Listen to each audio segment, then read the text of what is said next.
Sveiki, mano vardas Erika Pakalnė, esu nutriciologė. Kodėl verta kreiptis į nutriciologą?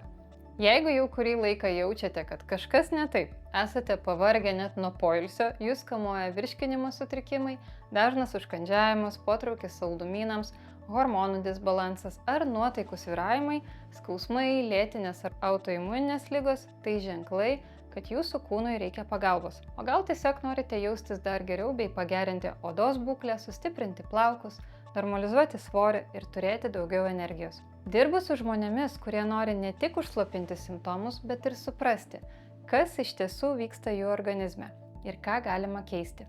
Taikau holistinį požiūrį. Tai reiškia, kad žmogų vertinu kaip visumą, ne tik mitybą, bet ir miegą, emocinę būklę, fizinį aktyvumą, streso lygį bei virškinimo veiklą.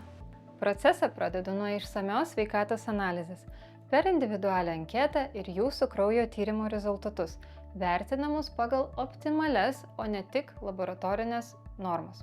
Analizuoju ne vien tai, kas telpa į normos ribas, o tai, kas iš tikrųjų svarbu jūsų savijautai. Ieškome giluminių priežasčių, ne tik paviršinių simptomų. Tuomet parengiu aišku, individualiai jums pritaikytą veiksmų planą, nuo mitybos ir papildų iki žarnyno balansą ir gyvenimo būdo įpročių, kurie iš tikrųjų keičia savijautą. Tai nėra dieta, tai tvarus kelias į ilgalaikę sveikatą ir stipresnį ryšį su savo kūnu.